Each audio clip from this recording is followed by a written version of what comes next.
Across Europe, thousands of children are being forced onto the streets to beg and steal.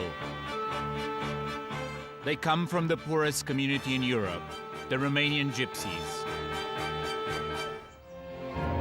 For centuries, they've lived on the margins of society and faced brutal discrimination. Many have resorted to begging and stealing to survive. But in the last 20 years, organized crime has taken over. And since 2007, when Romania joined the EU, Gypsy children have been trafficked and exploited on a massive scale. In Spain, 8-year-olds robbing grown men at cash machines has become a common sight. In Italy, a major police investigation found enslaved children locked in a shack like animals. It's only the tip of the iceberg, and it's a phenomenon that we'll have to fight against for a very long time. My name is Liviu Tipuriță. I grew up in Romania, and I've been making films about gypsies and about child trafficking for many years. To investigate what's happening to these children, I'm going on a journey that will take me inside the closed world of the gypsy community. This child needs to go to school, not to beg and to steal. And will reveal the shocking tide of racism they face. They are people who should be killed, but we can't kill them. These children are the victims of a culture of crime and the wider society that seems to have abandoned them. The question is, will anyone save them from the hands of their exploiters?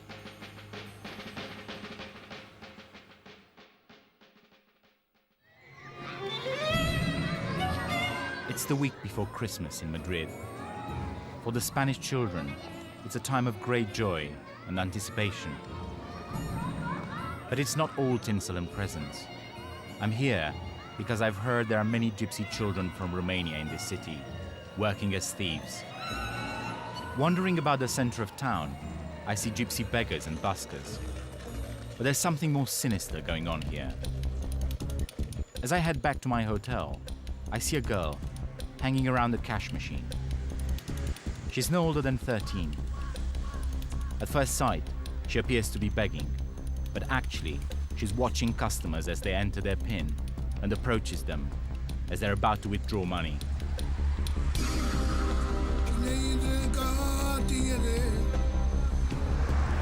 A police car drives by and she flees. We follow. She's using a piece of paper to cover her hand as she tries to press the button for the highest sum available on the cash machine and take the money as it comes out. She's a distraction thief, one of the gypsy children that the police say make up a third of all the under 17-year-olds they have to deal with in the city.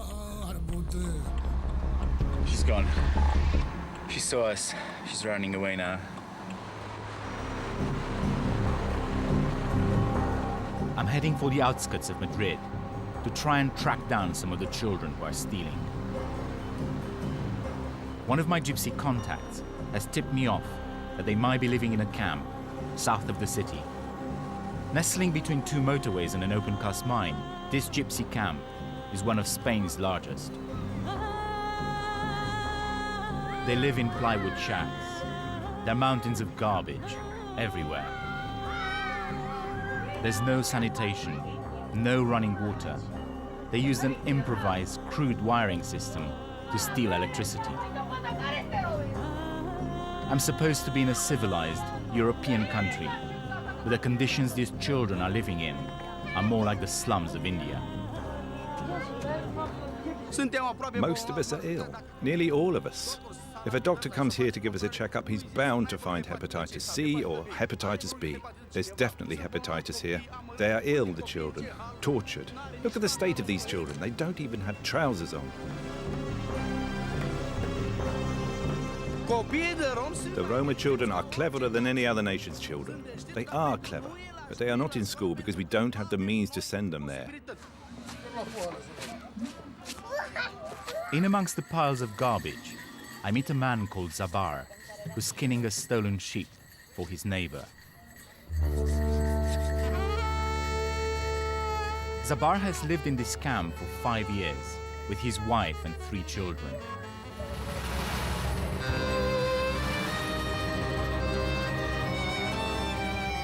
Leaving his share of the cutlets out to dry, Zabar takes me to the top of the hill to tell me about life in the camp.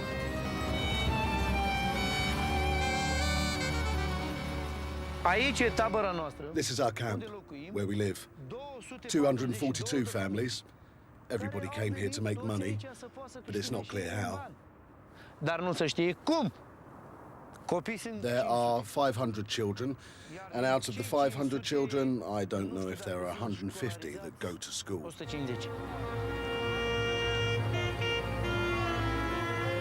As we head back towards the camp, Zabar opens up about how his 2 teenage nephews are making a living.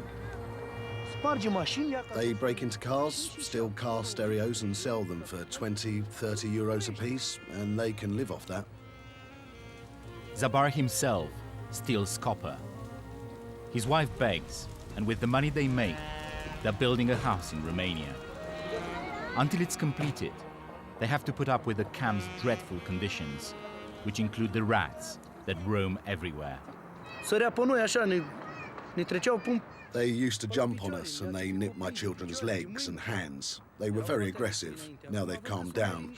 We put concrete on the floors of the shacks and now they don't come in. It's nearly 10 p.m. and a group of children are returning from the city. There are 3 girls and 2 boys, all under the age of 14. Zabar knows them.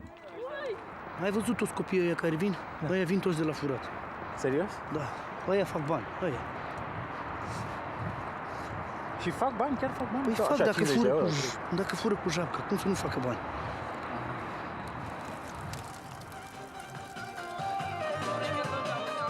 Another day, I go back to the camp to try and find the children who go out stealing in the city. Daniela was in the group of kids I saw the other night. She's hanging out with Zabar's nephews.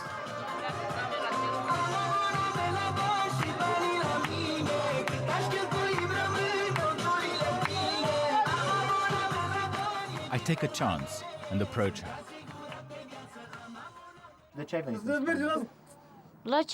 To beg, to steal, what we can't steal. From cash machines. Who says we can't steal? So what if they look me up? Big deal. You put in your card, you type in your PIN, you take the card, we take the money. We take the money and come home. 400, 300, 600, sometimes 1,000 euros. When you go begging, you work until 10 at night and you make 50, 60 and you come home. But when you steal, you make 300 in one go. It's easier. What? Stealing? It's not dangerous. Seriously, it's only the police that catch us. They take the money, they take us to the day centre, and the centre lets us go. They're minors. If they're under 14, they don't do anything to them.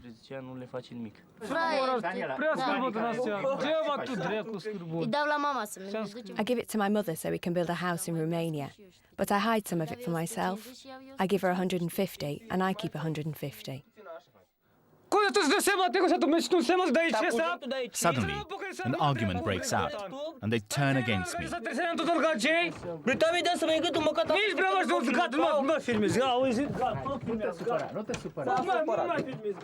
It's time for me to leave. It's becoming dangerous.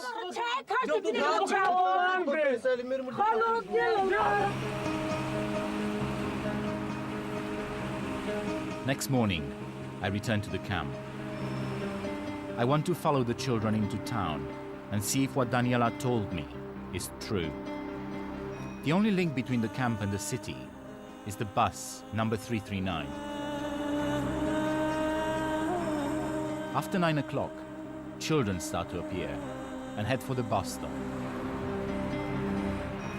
We follow the bus into Madrid. They get off in Conde de Casal.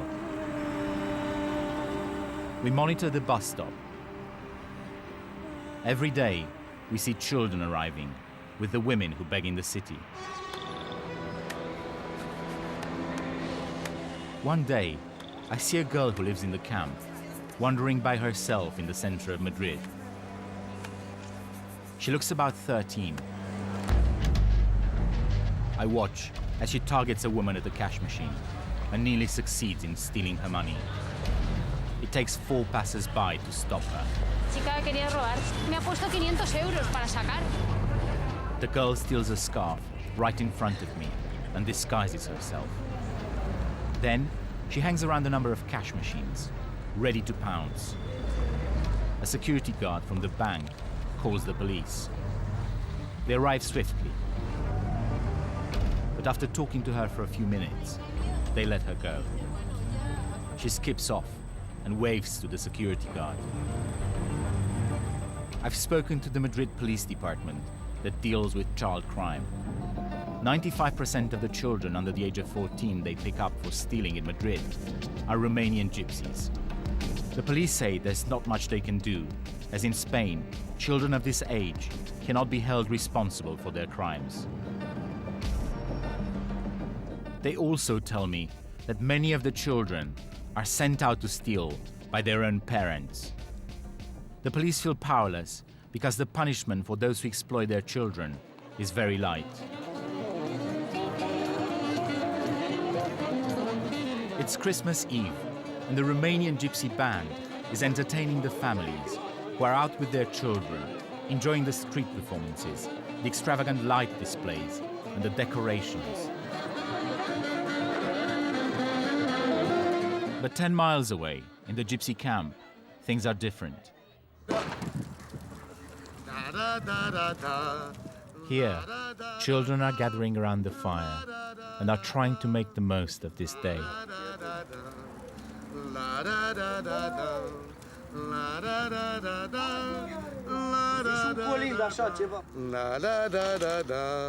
A man is trying to set up an aerial to get Romanian TV channels and beat the homesick Christmas blues. When he finishes, the man, who's called Nae, joins Abar and his son, who are watching a wedding party that is taking place on a hill on the other side of the camp. Muzica, aude a patra la ușă. Uite. 13 ani. Many Roma gypsies marry off their children at a very early age. The girls are in effect sold into marriage. Nae himself sold his daughter when she was 12. Look, that gypsy who lives on top of that hill got 7,000 euros for his daughter. I got 25 million lei for my daughter in 2004. În 2004.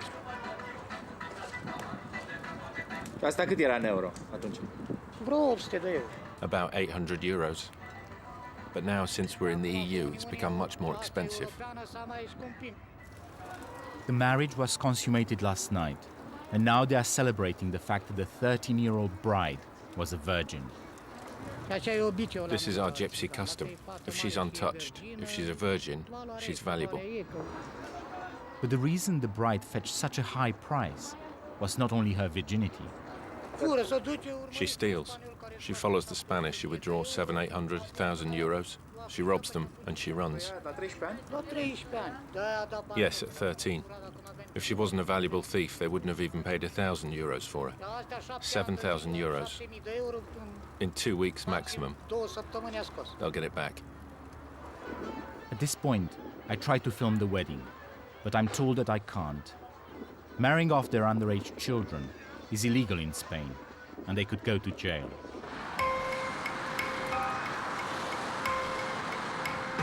Over the next few weeks, I follow many children from the camp as they head into the city.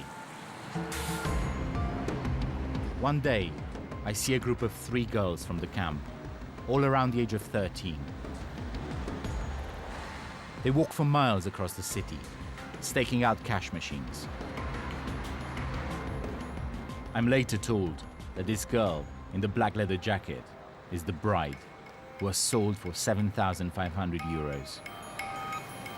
Watching them play in the snow, I think that these are probably their last moments of childhood. I was told the girl in purple is also married, and the girl in pink is up for sale as a bride for 25,000 euros. They're bold in their attacks and do not seem to care if their target is much stronger. This man has to physically fight them off before they finally leave. I wonder what makes them so fearless. The knowledge that they cannot be punished, or the desperation to make back the money that is paid for them. On another day, a car pulls over and the man ushers them in. It looks like the police, and they're taken away.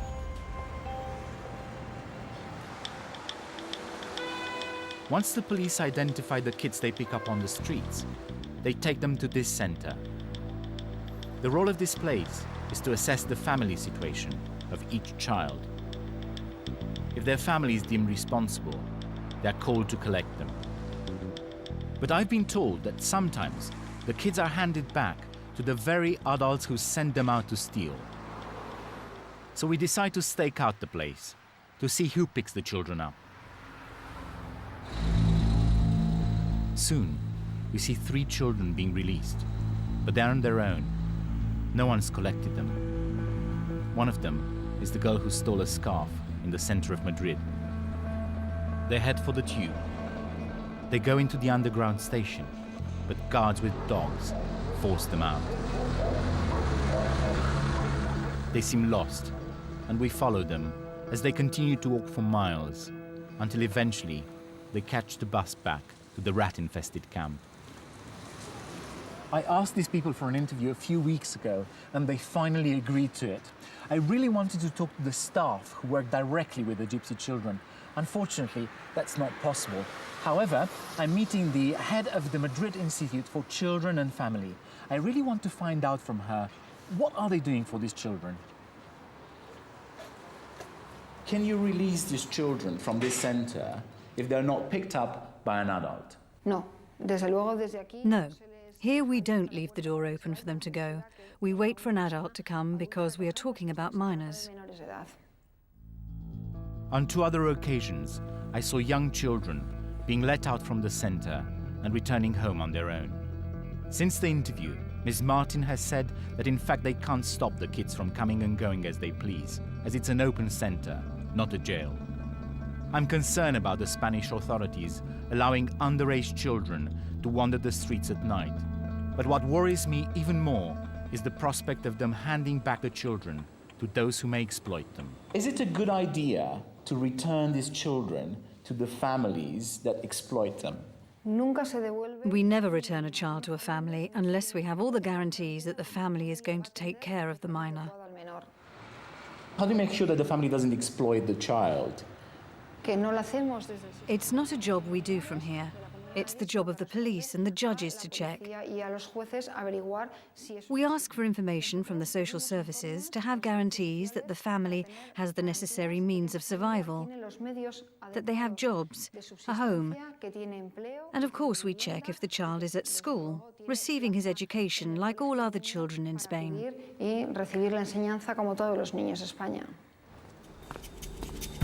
This short interview didn't really allay my fears raised by what I'd seen during my surveillance of the center.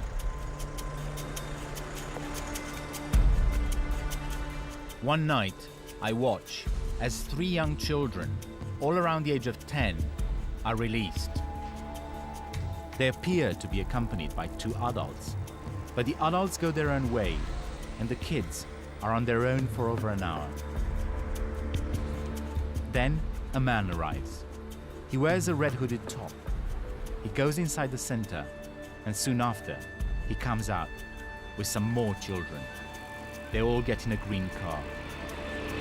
There are 1, 2, 3, 4, 5, 6 children. A car full of children. This is the man in red. They drive off.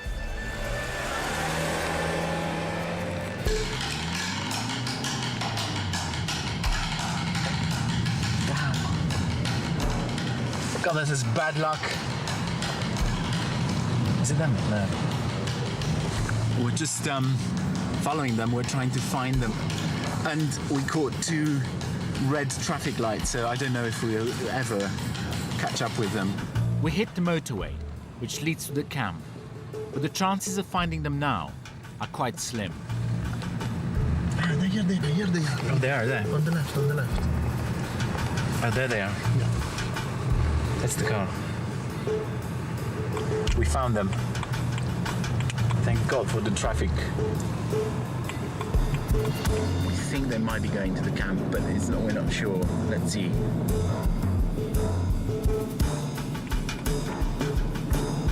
They didn't get off at the Conde Casal and they're just ahead of us. These people don't live in the camp. They're turning right. Getting out of the car. There they are. All the kids. I'm gonna go and have a closer look.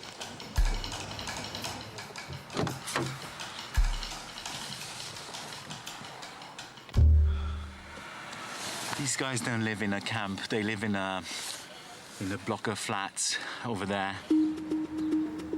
Over the next few days, we stake out the block of flats. Every morning, a woman checks to see if the coast is clear. Then, 4 young boys leave the building and take the tube. One day, we follow them into town. They split up into pairs. We watch as one of the pairs target a cash machine. One of the boys looks about 12, the other one as young as 8. They try to rob an elderly customer. These boys are aggressive. They don't stop until passers-by intervene. When I see them acting like this, my first reaction is anger. But then, I remember that they are just young children. A few minutes later, they are at it again. The older boy pushes the younger one towards the customer, but the man, who's twice their size, pushes him back. They give up. These children are under enormous pressure to make money. They're gutsy and daring, and they're ready to take on and defy even strong young men. When passers-by approach, they pretend to beg. This is well rehearsed, and they're probably trained to act like this. As I watch them asleep on the tube, I ask myself, who are the adults forcing these kids into a life of crime? No one here in Madrid seems to be investigating.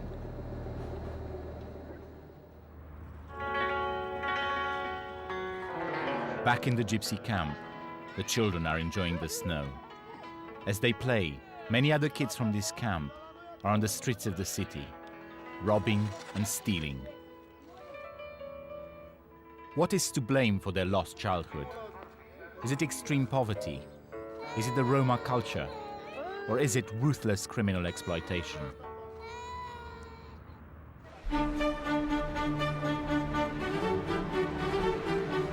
It's a new year, and the city is holding the traditional Three Kings parade for the Spanish children.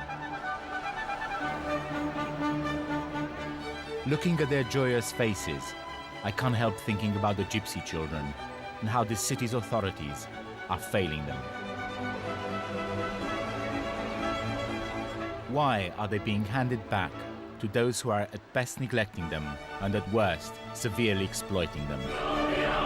Queridos padres, queridos abuelos, seguid ayudando a vuestros niños a creer que hay ilusiones maravillosas que vale la pena vivir y que nos hacen ser mejores personas. Feliz Noche de Reyes a todos. Muchas gracias.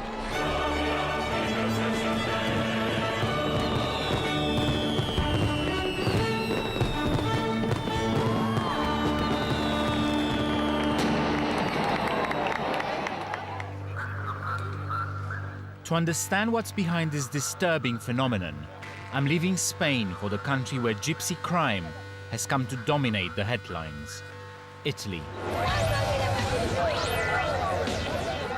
Here, the right-wing government recently declared a gypsy emergency, giving police powers to the army in major cities and strengthening the immigration rules.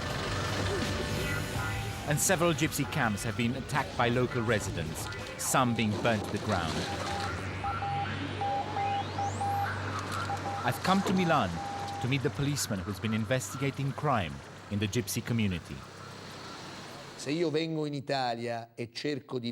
I come to Italy and I try to live in Italy, I have to adapt to the Italian law and behave civilly, like any other citizen does.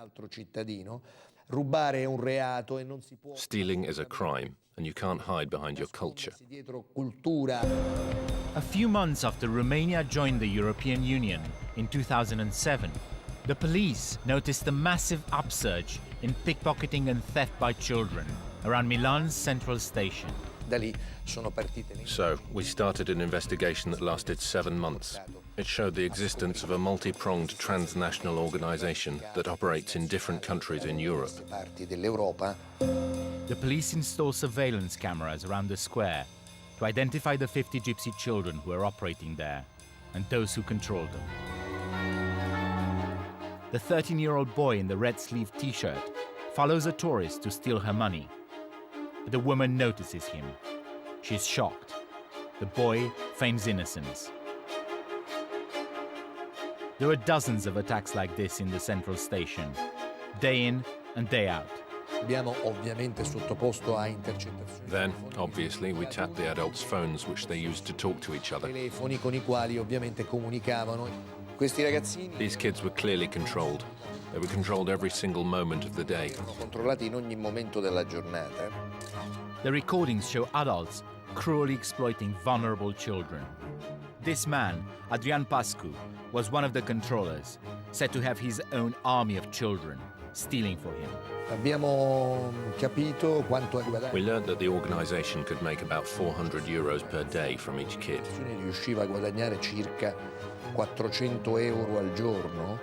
And if we calculated the activity over a period of a month, each kid earned about 12,000 euros. Then 12,000 euros times by 50 kids. If you do the maths, you reach an astronomical amount of money.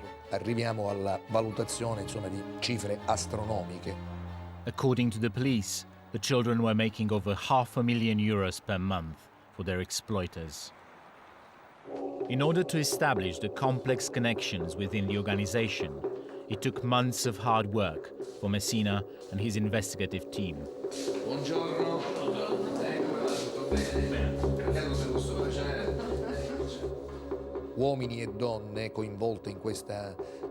Men and women were part of this complex organization that was structured on 3 levels. At the first level, we have the young adults that control the kids while they're operating on the street.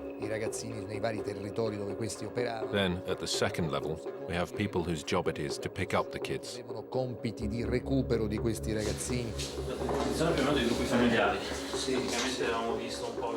The police found that members of the children's families were often involved. Quindi partendo dai genitori, ricostruiti i gruppi familiari, quindi le relazioni poi fra fratelli, cugini. È una struttura organizzata, non c'è dubbio. Most of the money made by the children was sent to Romania. C'era poi un terzo livello. Then the third level, the command level, the most important one, is based in Romania and consists of the bosses who decide the strategy of the organization and reinvest the money that comes from the criminal activities. The police established that the Milan part of the operation was run from an illegal camp set in a derelict farm just outside the city. On the morning of the 11th of December 2007, Messina's team got ready to move in.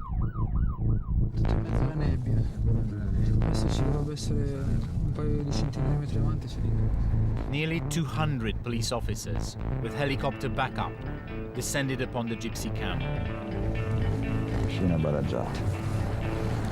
Welcome. Buongiorno, tranquilli, è un normale controllo di polizia.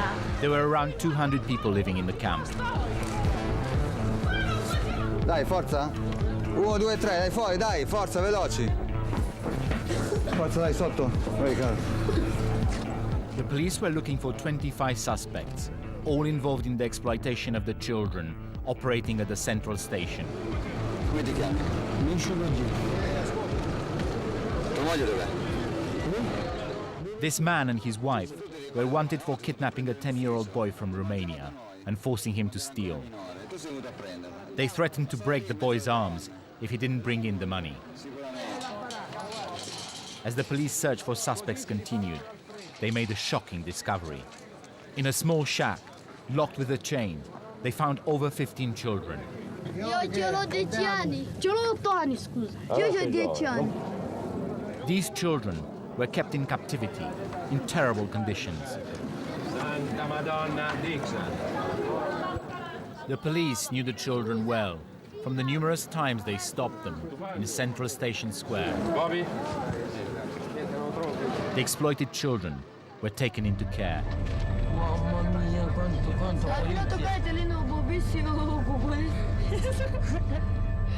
But they all escaped, apart from one who testified against his exploiters.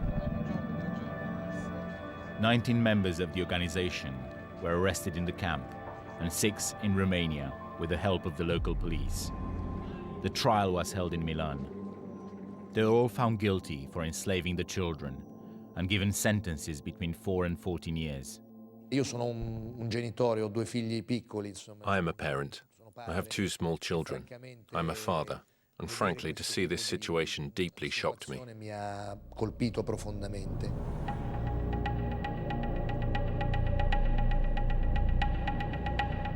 I'm heading for the Gypsy camp where the police operation took place. The ruined farm is located in the middle of some fields. To my surprise, the place is still inhabited. I've seen quite a few expensive cars going in and out. I think there's a BMW X5 coming out just now. This place is impossible to survey without being noticed. We need to move. Could child exploitation still be going on here? The camp is too dangerous to go in, but I have an idea. Nearby, there's a tube station that links this place with the city. If children are still being sent into Milan to steal, it's very likely they'll be taking the train from here. Over the next few days, I stake out the station and watch as every morning, different groups of children head into town.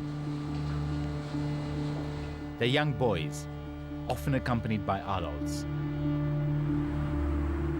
One day, I recognized one of the boys the police found locked in the shack when they raided the camp. His name is Bobby. We follow him into town. He becomes aware of us, and we lose him. But on another day, we see him following an old man. A young adult with a black top walks right behind him. Bobby picks the old man's pocket. It's the same technique I've seen in the police surveillance videos. I wonder if the adult is his controller. We follow them and see the adult getting rough with Bobby. He must be his controller. We continue to monitor the station near the camp. I recognize Dixon and Dan, 2 more boys from the police raid. We see them at work in a busy tube station, attempting to steal from a woman's bag as they follow her up some stairs. On another day, they spot a woman with 2 young children. They run after her and ruthlessly lift her purse from her bag. They empty the contents of the wallet, drop it on the floor, and walk off. They head back to the camp. Our investigation has shown that the children who were being exploited 2 years ago from the ruined farm are once again thieving on the streets of the city. It's clear that the elaborate police operation has not saved them from a life of crime.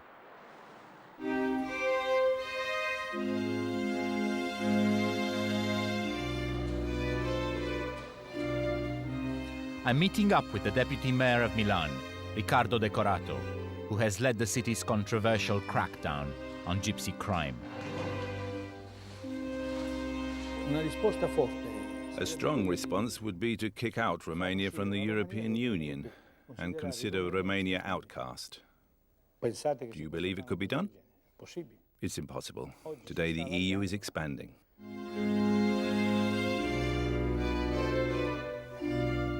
Decorato expresses opinions that would be unthinkable for politicians in most European countries.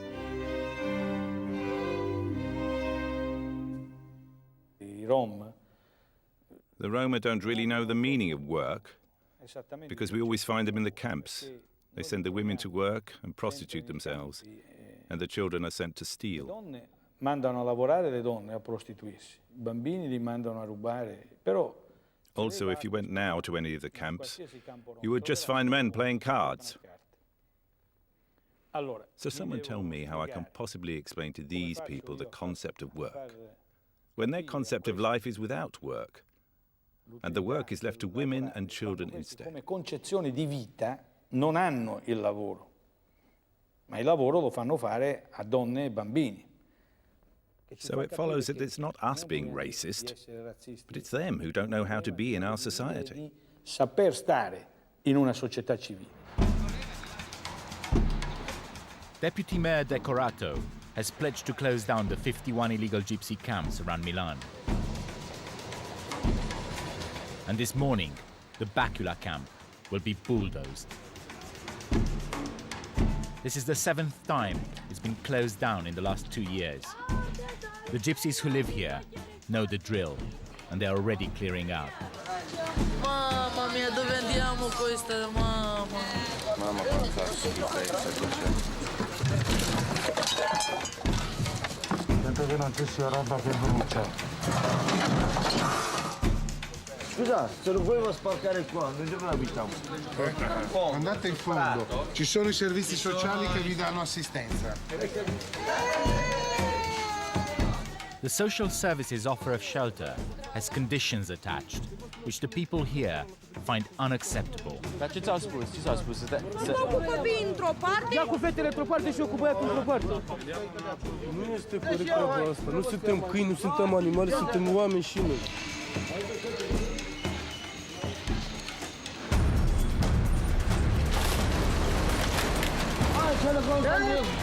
Perché sei cattivo così?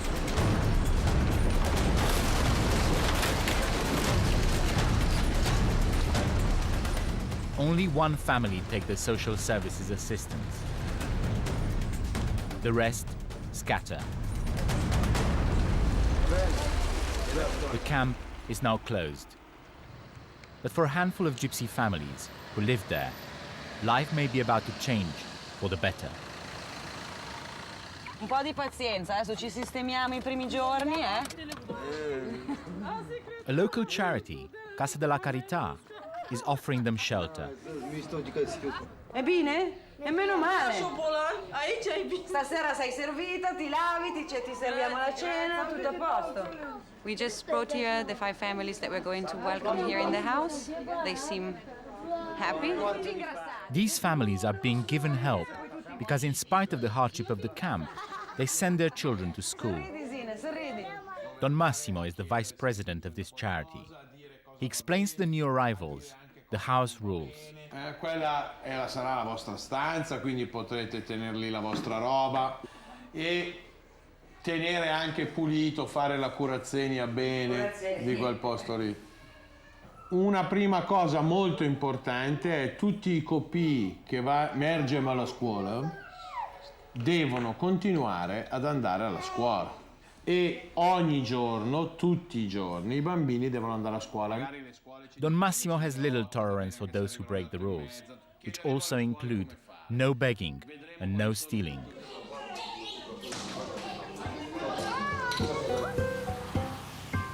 That night, it rains.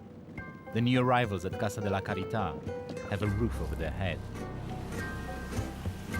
But for all the other gypsies that were left homeless, it's going to be a bad night.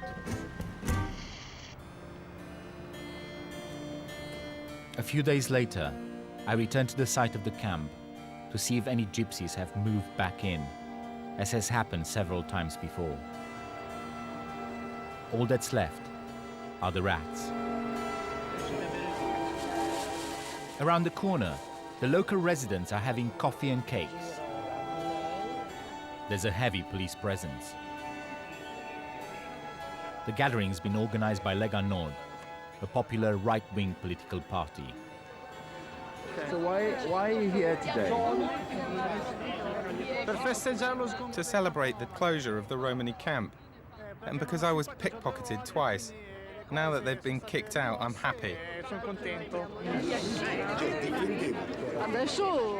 Sure, it's safer now, but for how long? Because these people just move from 1 kilometer to the next. They are always here. The Roma, the nomads, whatever you call them. It's disgusting the way they exploit children and old people. They are people who should be killed, but we can't kill them. The Gypsy issue has fueled the swing to the right in Italy. Casa della Carità believes the situation is more complex. The right wing says that Romani gypsies are just people that exploit their children and women for stealing, for begging, and maybe there is a bit of a truth in this. But the real problem is that some of the gypsies actually beg and steal because that's the only chance that they have for surviving. Buongiorno. La barba non l'abbiamo fatta stamattina, Robert. Donatella has been working with Romanian gypsies for over 4 years. The charity has developed a program which tries to integrate gypsies into Italian society. It starts with paying close attention to the needs of each individual. Generally, what they want to achieve is a job, a regular job, and a house. But not all of them can speak good Italian, can relate in a very good way, or have professional skills that they can use on the market. As well as training, Casa della Carità has a lot more to offer. There's free food and clothing, tutoring for the children, the chance to live rent-free in a little purpose-built house. They can even provide subsidized flats in the city. And they've had some successes. She's Loredana, and she's one of our youth. She's 19 years old, she'll soon be 20. And she has just started to work. She's just started to attend the course for the driving license, and she just opened her personal saving account because she wants her to spare the money for herself, and she really doesn't want to marry. So Sì, this is questo è vero. So De ce nu vrei să te căsătorești? Cum? De ce nu vrei să te căsătorești? Nu, eu am alte gânduri. Ce gânduri ai? Vreau să fac ceva în viață, frumos, nu știu. Am altceva de făcut. Ce să fac cu măritatul de acum? Sunt prea mică pentru măritat. This is probably the effect of the cultural influence that we had on her. So she attended school here, she learned a job here, she started to relate to our models, and so she actually embraced our models as her own.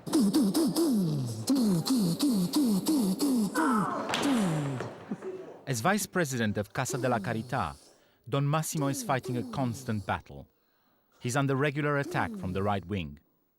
But there's also the question of whether their model of integration is actually destroying the gypsy culture. Io non voglio cambiare I loro valori, voglio semmai fare in modo... I don't want to change their values. I want these values to live together next to other people's lifestyles.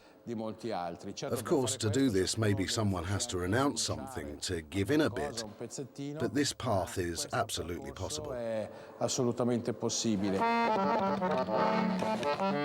Possible it may be, but the process of integration takes time and is beset with difficulties, as many gypsies are not prepared to change and follow the charity's rules. One of the main things they have to renounce is using their children for stealing and begging. This is by no means a simple exercise. 10-year-old Irinel has just arrived here. His family used to live in the Bacula camp, and from there, they send him begging. Cum te-ai simțit? Am vrut așa. De ce? Cerșai de la italieni erau... Adică? Să râdea de tine că ești cerșetor. Irinel's 8-year-old brother, Claudiu, also goes begging. Dar tu ai fost luată la cerșit cu Irinel? La cerșit astăzi. După ce a venit de la școală. Și ai făcut vreun ban? Nu știu. Tu nu știu. Păi dacă tu ai fost la cerșit și tu dai la bani, nu știi? Îi țineam la mama. dă giro ca Sam. Le dau pagă.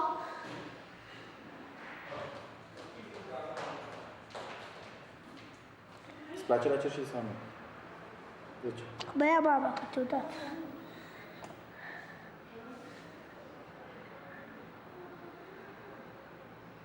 De ce tu ia? Nu știu.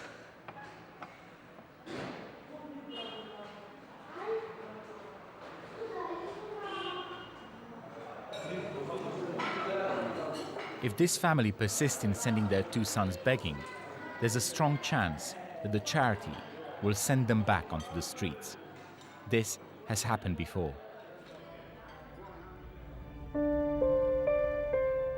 Only this tough approach can break the cycle of child exploitation, common in the Romanian gypsy culture.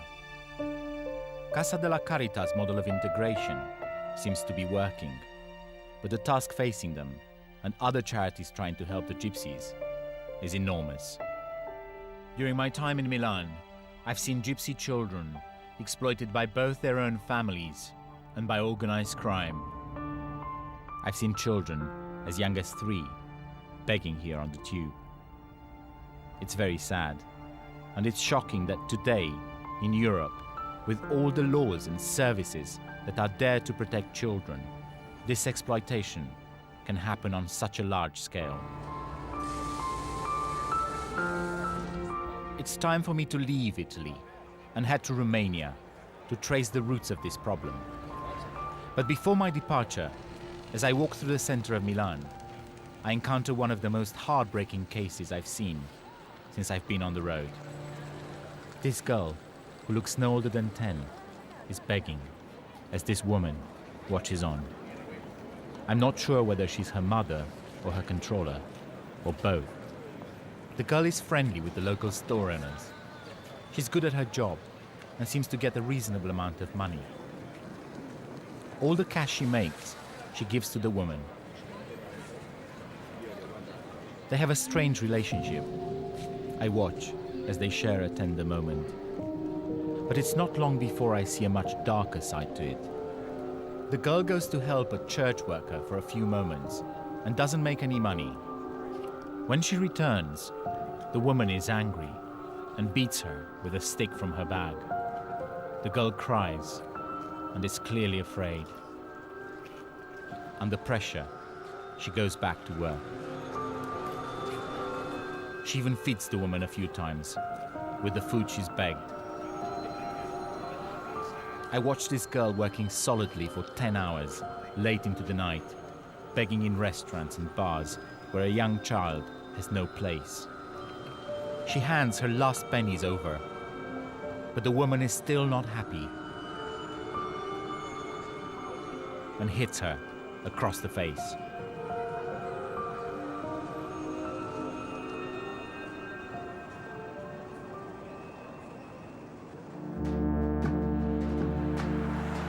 I've returned to Romania to try and find the origins of this exploitation within the gypsy community.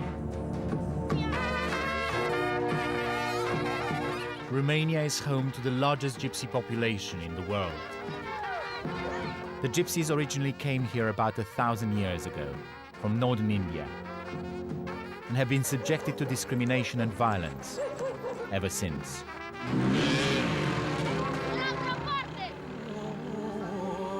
In a village near the border with Hungary, I meet Cornel, who lives with his family in abject poverty, like most of the gypsies in Romania.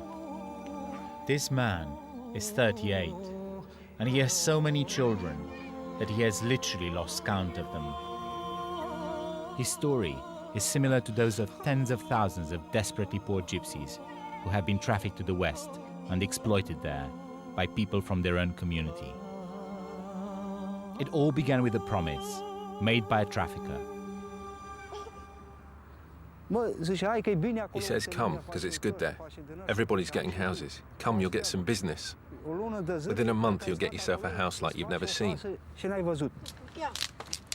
The trafficker sorted out the passports and took Cornel and his wife, with 2 of their young children, to Milan. When they arrived there, they were put in a squat. There were about 100 families there. From top to bottom, it was full of children. Dă jos până sus, prinde copii. Cornel and his family worked as beggars for 2 months in Milan. But the trafficker took everything they earned. They escaped and returned to Romania. The trafficker caught up with them, demanding the money he claimed he'd spent taking them to Italy. 7 years I paid him the debt. I paid it back. I gave him all my social benefits. But it wasn't just Cornel that went abroad to make money. Almost all the gypsies in the village have been as well. Păi da, bineînțeles că ceșam, pe ce să fac? Toată familia? Toată familia, da, sigur. Și copiii? Și copiii. Avem câte 5-6 copii, uitați. Acolo eu făceam pe zi cel puțin 200 de euro. Pe puțin, stăteam până la 2 la 3, acolo în genunchi, ceșam.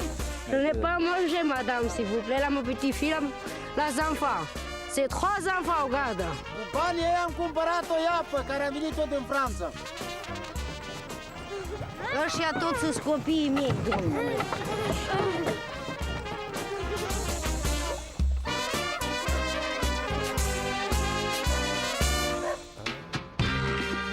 Largely excluded from mainstream society, many Romanian gypsies have resorted to criminality. I've come to one of the gypsy crime strongholds, the city of Craiova. Most of those imprisoned for child enslavement as a result of the police operation in Milan come from here. This is a dangerous place. Craiova seems suffocated by the gypsy clans who control half of the city. Although it's unacceptable in a European Romania, the authorities admit that they are helpless to face this phenomenon. The internal wars between gypsy families are carried out on the streets with guns and swords. I'm here to meet up with a powerful leader of the gypsy underworld. The neighborhood where he lives is home to over 10,000 gypsies. Most of them belong to one clan, the Thieves. So we're going into this room which is specially made like a museum of photos. Here are all my relatives. That's my father, one of the greatest gypsy leaders of Craiova, and he was part of the clan of the best thieves.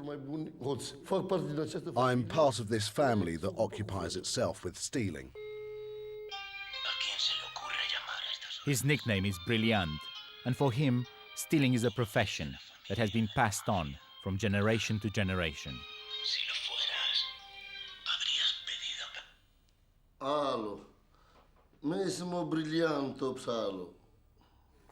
Having come from a long line of thieves, Brilliant has a special insight into the history of gypsy crime. When did the Romani gypsies from Romania start going west? I can't remember exactly, but in any case, between 1980 and 1989, they earned quickly because, having escaped a communist country, they had the right to asylum and residency in those countries. And they came back with special cars and built outstanding houses. And they came back to use the power that they had. And they said, whoever goes to these countries gets rich. Și acum o să mergem în cartier să vedem mai de aproape situația. Crescut pe această stradă. I grew up on this street. Și la vârsta de 13-14 At the age of 12 or 14, I started pickpocketing to contribute to help my grandparents because my parents and my uncles had been arrested. Pentru că erau arestați. When Brilliant was a child, this district was dirt poor. But at the beginning of the 90s, when the gypsies from here went to the west to steal and beg, the neighborhood started to pick up. When they saw this possibility of making money, at a certain point they no longer wanted to go begging themselves. Because the truth is that when someone has a lot of money, they begin having character, dignity, and they're ashamed to steal and to beg. And then, in order to keep making money, and under the pretense that they want to help others, they try to persuade them to go and beg. Look there. What a house. What a courtyard. This guy's called Philip. He initiated many departures. He opened the roads, as they say, in a few countries. England, Ireland, France, Germany, Canada, Australia, America. He got to Australia, yes, and that house, and this house are all his. There's no need for him to go abroad anymore because he makes his money as a loan shark. In the last 20 years, the neighborhood has flourished, and nowadays, every street here has dozens of imposing villas that Brilliant says are built from the proceeds of crime abroad. Look at this house. Now, there's a guy who stayed for a long time in Italy, probably for 15 years. He begged, he stole, he made a lot of money, and he sent it home and started lending it with interest. These two houses belong to Maruzzi in Calistrada. Calistrada is my first cousin. They sorted themselves out financially in England, and a large part of this fortune was made from stealing. In England, yes. Many of Brilliant's neighbors have been lifted out of poverty, but he thinks that the level of criminal greed has gone too far. He advocates a return to the old days.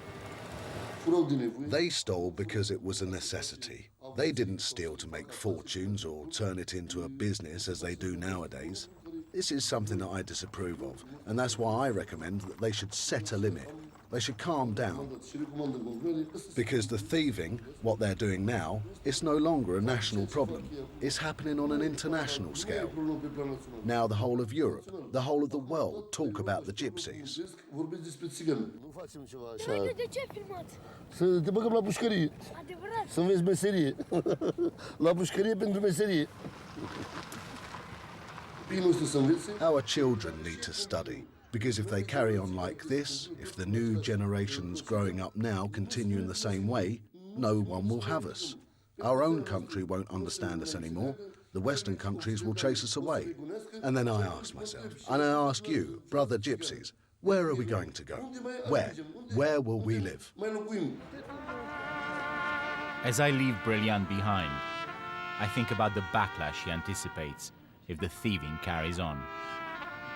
Over the last 20 years, I've seen the anti-gypsy feeling getting stronger, not only in Romania, but across Europe. I've also seen gypsy petty crime turn into serious crime, into international organized crime. Most gypsies in Romania still live in shacks, but there are also many who now live in palaces. My fear is that without immediate help, the gypsy child thieves that I've encountered in my journey will grow up into hardened criminals, and the cycle of abuse and exploitation will spiral out of control. Where that help would come from remains to be seen.